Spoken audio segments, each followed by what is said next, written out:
Parliament. So I now call the Minister for Homelessness and Democracy. Minister.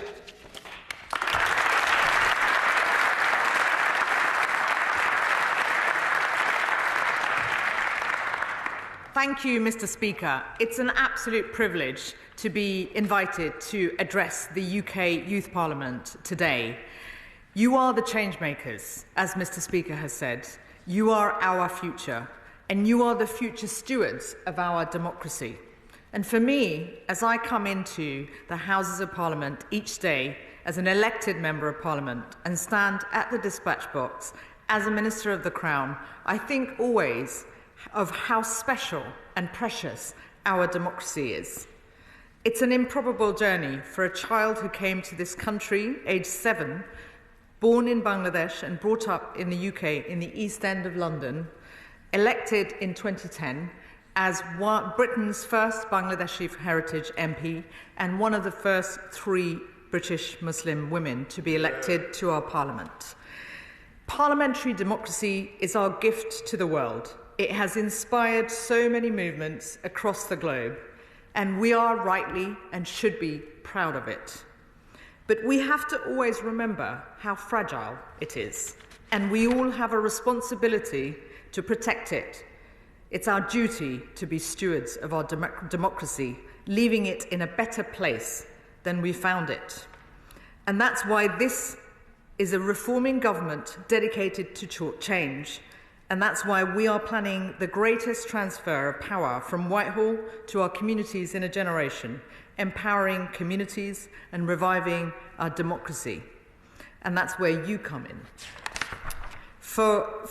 I know that you will shortly be debating the motion that calls for giving votes to all 16 and 17-year-olds. And I know that that has been a consistent request of youth parliaments since the first one back in 1999. Well, today, for the first time, a minister can stand at this dispatch box and say that it is official policy, and it is the official policy position of His Majesty's government that the voting age in this country should and will be to 16.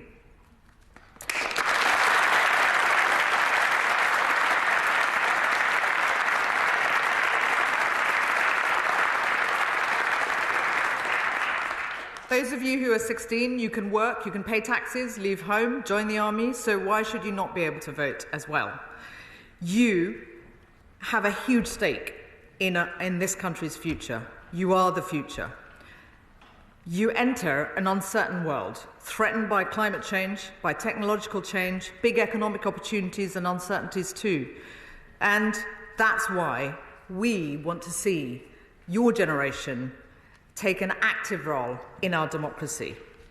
And we've seen in Scotland and Wales, where young people have been able to vote, how inspiring that has been. And we look forward to working with you all to make sure that alongside what you do here, the wider community of young people who will have the opportunity to vote as we work to reduce the voting age can really engage with our democratic system and participate and make that difference to our country and have that direct relationship with our democracy. And I want to end by thanking you all for the work you do with the Youth Select Committee, the inquiries that have been held on complex issues such as social media and youth violence, the work that you've done more widely influencing young people's concerns in our country.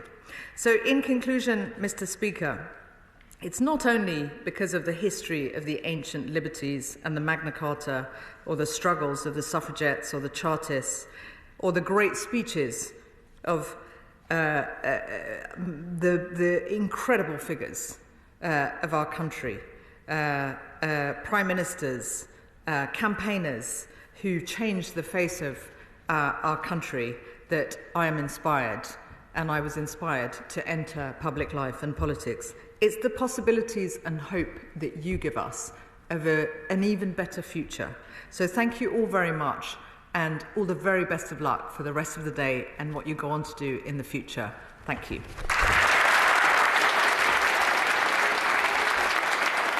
I now call the Shadow Leader of the House, Jesse Norman. Well, thank you very much indeed, Mr. Speaker, and what a delight it is to see this fantastic assembled Youth Parliament here today. My name is Jesse Norman. I rejoice, if that's the right word, in the title of Shadow Leader of the House. The acronym is SLOTH. I have to say it doesn't feel very slothful when I'm running around doing the Speaker's bidding and the service of the House most of the time, but that's part of the joy of my job. And I don't want to give you a political speech of any kind. I just want to talk about three things that might be of interest to you as youth parliamentarians.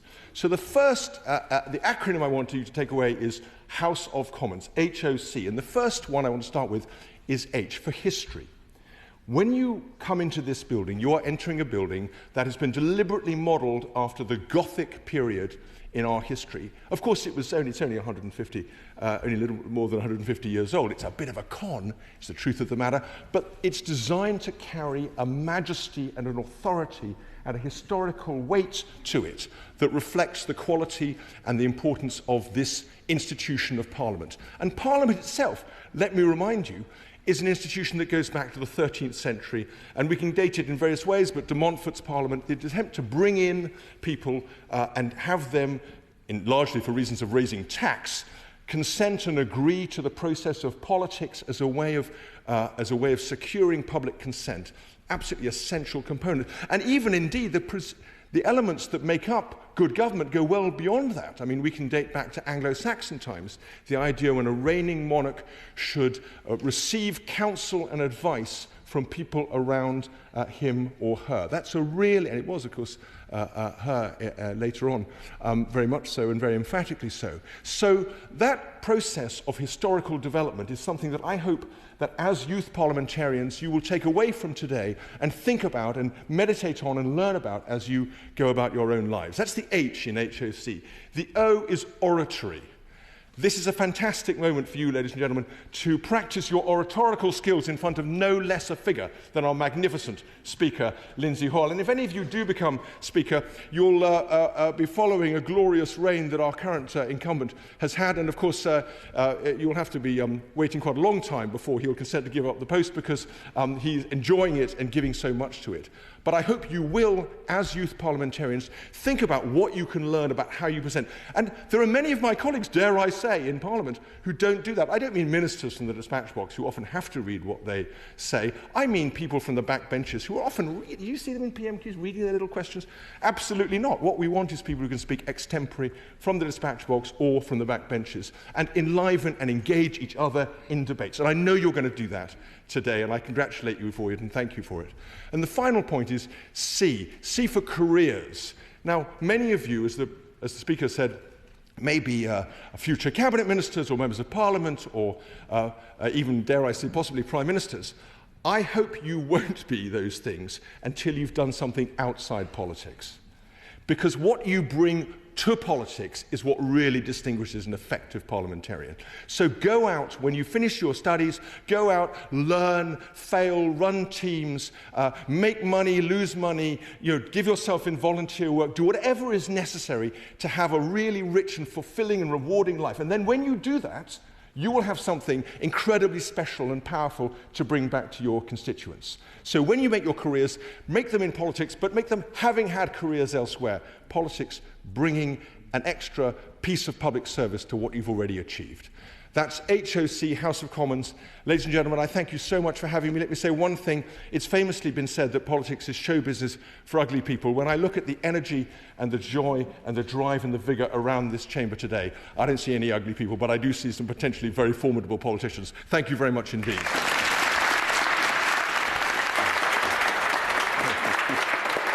I now call the youth member for Sunderland to read a letter from the Prime Minister. Thank you, Mr. Speaker. I now speak from the Prime Minister's letter. Mr. Speaker, I am really pleased to be given the opportunity to provide opening remarks for today's sitting of the UK Youth Parliament. I welcome you to the beating heart of our democracy. It is fantastic that so many are here, putting yourselves forward and representing the voices of your constituents and young people. I was particularly pleased to hear that there are representatives not just from the UK, but from the Crown dependencies and the overseas territories here too. For several of you to have crossed oceans to be here is remarkable and shows your commitment to this really important work. In particular, I want to congratulate the youth member for Tristan Takuna. I'm told that at 10 years old, this is the youngest person ever to speak in the House of Commons chamber. Well done, what a fantastic achievement.